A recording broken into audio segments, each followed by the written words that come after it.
Essula 19. Awo Sawulo n'agamba Yonasaani mutabani we n'abaddu be bonna batte Dawudi. Naye Yonasaani mutabani wa Sawulo yamusanyukira nnyo Dawudi. Yonasaani n'abulira Dawudi ng'ayogera nti, Sawulo kitange ayagala okukutta. Kale nno kaakano nkwegayiridde weekuume, enkya obeere mu kifo eky'ekyama weekise. Nange naafuluma ne nnyimira ku mabbali ga kitange mu nnimiro mw'oli, era n'ateesa ne kitange ebigambo byo. Era bwe ndiraba ekigambo kyonna ndikubuulira. Awo Yonasaani n'ayogera ne Sawulo kitaawe ng'atenda Dawudi obulungi, n'amugamba nti, Kabaka tayonoonanga muddu we Dawudi, kubanga takwonoonanga ggwe, era kubanga ebikolwa bye byabanga birungi nnyo gy'oli. Kubanga yateeka obulamu bwe mu mukono gwe, n'akuba Omufirisuuti, Mukama n'akolera Isirayiri yenna obulokozi obukulu. Wabulaba n'osanyuka. Kale kiki ekikwagaza okwonoona omusaayi ogutaliiko musango, okutta Dawudi awatali nsonga? Sawulo n'awulira eddoboozi lya Yonasaani. Sawulo n'alayira nti, Mukama nga bw'ali omulamu, talittibwa. Yonasaani n'ayita Dawudi. Yonasaani n'amutegeeza ebigambo ebyo byonna. Yonasaani n'aleeta Dawudi eri Sawulo, n'abanga mu maaso ge ng'olubereberye. Ne waba entalo nate, Dawudi n'atabaala, n'alwana n'Abafirisuuti, n'abatta olutta olunene, ne badduka mu maaso ge.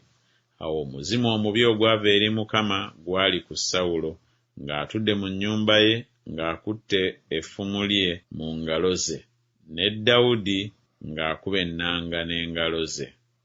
Awo Sawulo n'agezaako okufumita Dawudi n'okumukwasa n'ekisenge n'effumu, naye ne yeemulula mu maaso ga Sawulo, n'akuba effumu mu kisenge.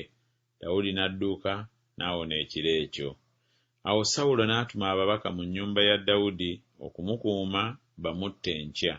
Mikali mukazi wa Dawudi n'amubuulira ng'ayogera nti, bw'otoowonye bulamu bwe ekiro kino, onottibwa enkya. Awo Mikali n'assiza Dawudi mu ddirisa, n'agenda n'adduka n'awona. Mikali n'addira Teraafi n'amuteeka mu kitanda, n'ateeka ekigugu eky'ebyoya by'embuzi emutwetwe, n'akibikkako embugo. Awo Sawulo bwe yatuma ababaka okukwata Dawudi, n'ayogera nti alwadde. Sawulo n'atuma ababaka okulaba Dawudi ng'ayogera nti, mumundeetere mu kitanda ndyoke mutte. Awo ababaka bwe baayingira, laba, Teraafi ng'ali mu kitanda, ekigugu eky'ebyoya by'embuzi nga kiri emutwetwe. Sawulo n'agamba Mikali nti, onnimbidde ki bw'otyo, n'oto omulabe wange agende n'okuwona awonye? Mikali n'addamu Sawulo nti, yaŋŋambye nti kaŋŋende, nandikuttidde ki? Awo Dawudi n'adduka n'awona, n'ajja eri Samwiri e Laama, n'amubuulira byonna Sawulo bye yamukola. Ye ne Samwiri ne bagenda ne batuula e Nayosi.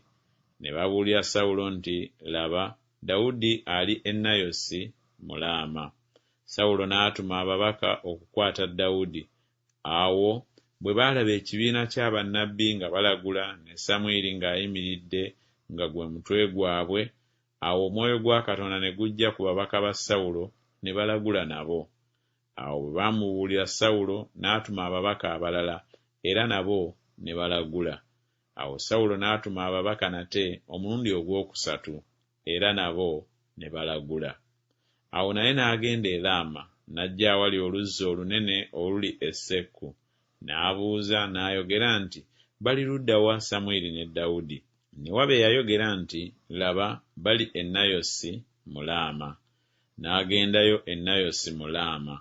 Omwoyo gwa Katonda ne gujja ku ye era ne yeeyongerayo n'alagula okutuusa lwe yajja e Nayosi mu Laama.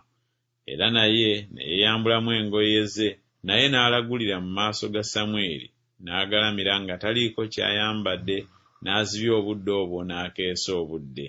Kyebaava boogera nti, ne Sawulo ali mu bannabbi.